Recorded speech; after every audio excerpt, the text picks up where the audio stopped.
Hey everyone, it's Pat from Seattle Coffee Gear, and today I have an exclusive setup video for you on how to set up your Diletta Mio and how to pull your first drink on it and kind of get all the settings in place for you to start using it. So the first thing we're going to talk about is the first time that you start it up. You're going to want to get it plugged in and everything, and then we're going to turn on the power button, and it's going to want to do a first fill, which it's going to tell you on the PID. It's going to look a little strange, and you're not going to be able to necessarily use it yet. So what you're going to do is fill up your water tank, which we're going to clean out first and everything. We did that off camera. Fill it up, put it into the slot back here. Make sure that you've got the two straws that are in there that siphon up the water in it.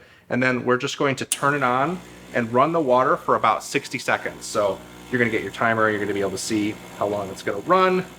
I may have to pull my cup out in the middle of this.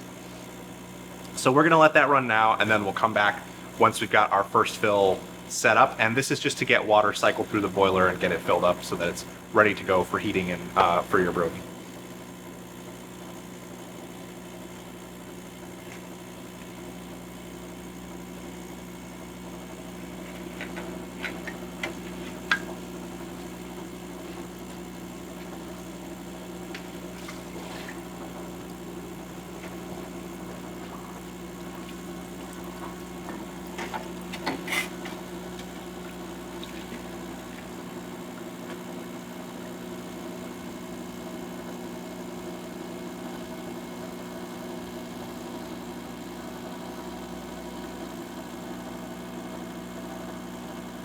Okay, so I'm all set there, and I've got my everything ready to go. My water's going to be heating back up to be ready for brew temps. So I'm going to get my grinder dialed in, and then we're going to be able to pull our drinks. Okay, so now that I've got my first fill stuff cleared and we're ready to make a drink, first I want to show you a couple of quick things about setting up this machine and using it. So for starters, if you ran the water into your drip tray, you may need to empty it. So to pull the drip tray out of this machine, it's a little different than some machines. We're actually going to lift the grating up. There's a little lip here that it hooks over. So you're going to lift that up to pull it out, and then you can remove the drip tray like so. And it's just kind of convenient because then you've got this nice little tray that you can go to rinse out instead of something that's awkwardly shaped. So once we've got that back in place, another thing that you might want to know, when you're first using this machine, you definitely don't need to worry too much about the PID setting, as long as it's somewhere in the, like right around 200. That's where I would set it at first. But if you do want to make changes to it, all you have to do is push down to get to your programming, and then push the up button. And then as you can see, I can kind of adjust my temperature settings like so. I'm just going to leave it at 200, but that is how you would change the PID temperatures if you wanted to. Like I said, 200 is a good setting to look at for starters. Once you have it set where you want it to set, you just let it sit for a little bit, and then it'll go back to just operating and telling you what the temperature is so that you know if it's ready to brew, if it's at its 200 degrees. Another important thing to know is that this machine has a separate steaming block. So the switch for controlling it is in the back here. Make sure that you have that set to on if you want to make drinks or make milk drinks, because that's how you're going to be able to use your steam wand to make, lattes and cappuccinos and stuff like that. So I have it flipped on for now, but if you're just brewing espresso, you can flip it off to save on some energy, which is a nice feature. There's a few other things you can do with the PID controller as well. We won't get into them right now because they're kind of nitty-gritty details, but be sure to check your manual if you want all of the details on how to use the PID controller completely. So now that I have everything set up and good to go, I've got my boiler at temp and everything, I'm going to start making a drink. So I have the grinder dialed in pretty much most of the way. I'm using a Minion Note from Eureka for this video today. So I'm going to pull out my portafilter, tear it out on my scale. Would recommend using a scale, especially when you're learning to dial in your machine, because that's going to give you the best representation of how much coffee you have in your portafilter. So then I'm going to pull some coffee.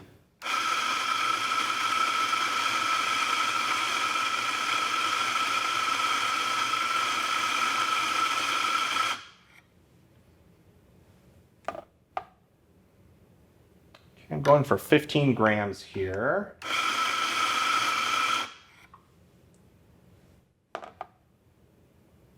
Mostly just because it's a nice round number. So I usually do 14 in and 28 out. So 14 grams of coffee grounds and 28 grams of coffee at the end, but I'm gonna go a little bit bigger for this one. So we're good. I'm gonna level off the grounds as best I can and kind of get them nice and leveled off with my tamper, and then apply pressure. Get that locked into place.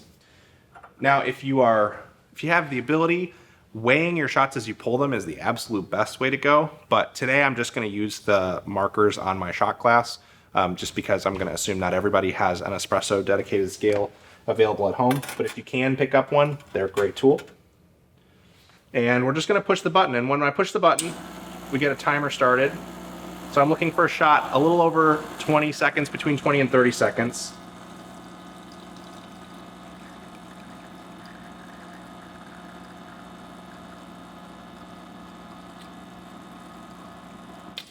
It looks like my shot is a little bit fast, so I'm at around 17 seconds there, and so I want it to be a little bit longer shot than that. So I'm going to knock this out. Normally too, I would recommend dumping your discarded shots in the sink, but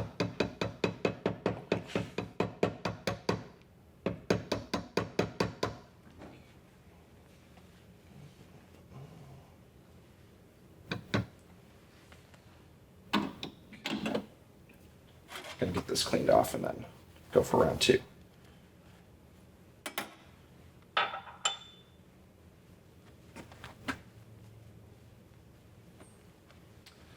Okay, so for my second shot, I'm going to fine up the grind a little bit here.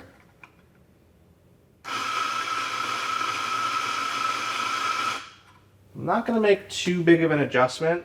As you can see, I was running the grinder while I was adjusting it. That's to prevent it from locking up. So you want to make sure that you do that when you're adjusting your grind. And we're going to try again with that slightly finer grind.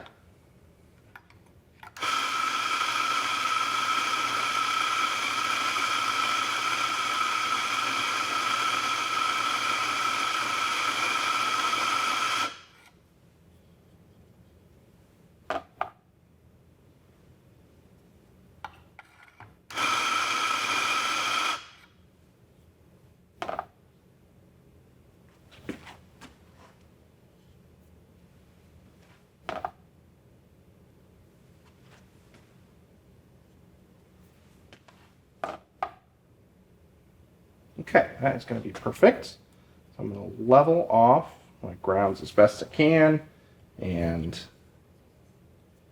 put them all in there and get them distributed, tamp, and let's see how this one goes. One thing you can do too is when you're learning to dial in grinders like this early on, if you use less expensive beans, then you won't feel like you're being quite so wasteful, and then you'll get pretty good at it, and then you won't have to really waste anything once you want to try something a little fancier. So I'm gonna give this a go, see how it looks.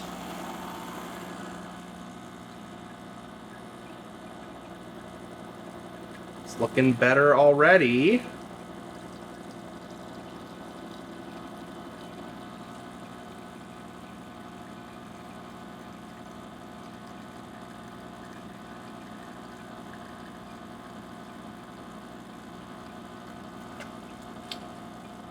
Okay, if anything, this shot's a little bit long, but I have a feeling it's going to be just fine for my latte. So I'm going to go ahead and use this one. If I really wanted to, I could go a little bit coarser again and try to shave a couple seconds off that extraction time and really maybe get it right in the right spot, which is what I would do if I was making, say, like an Americano or something. But I think it's going to taste really great in milk, so I'm going to go with this shot for now.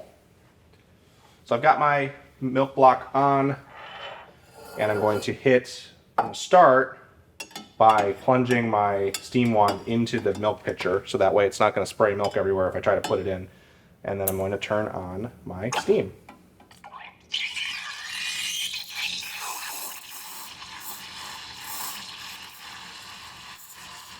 Got a nice whirlpool going. I'm getting a little bit of micro foam here, incorporating my water, or my air, excuse me.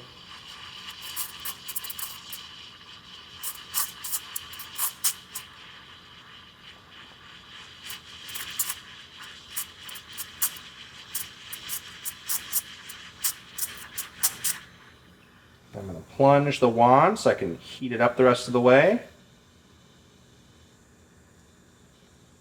And I steam milk by feel because I've done it a lot of times, so I know that right around the time that it gets a little bit uncomfortable for me to hold, that's when I need to pull away and start to get ready to turn it off.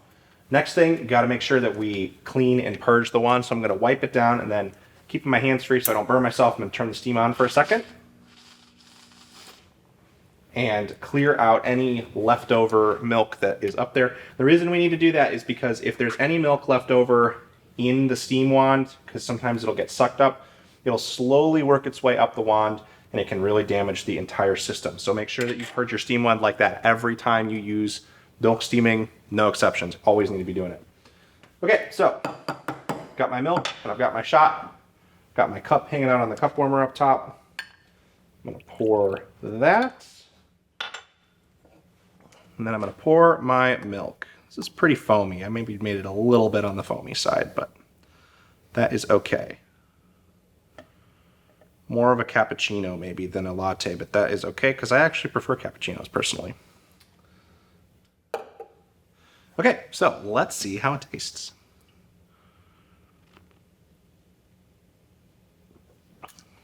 And it tastes great, even though the shot was a little on the long side.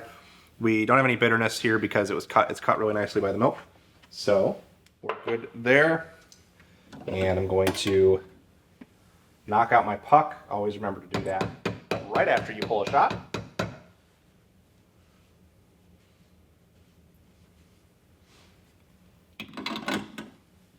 And there you are, you're good to go. You can click the steaming block off if you aren't going to be using it for steaming for a while, but you want the machine to stay warm in case you want another drink in a little bit.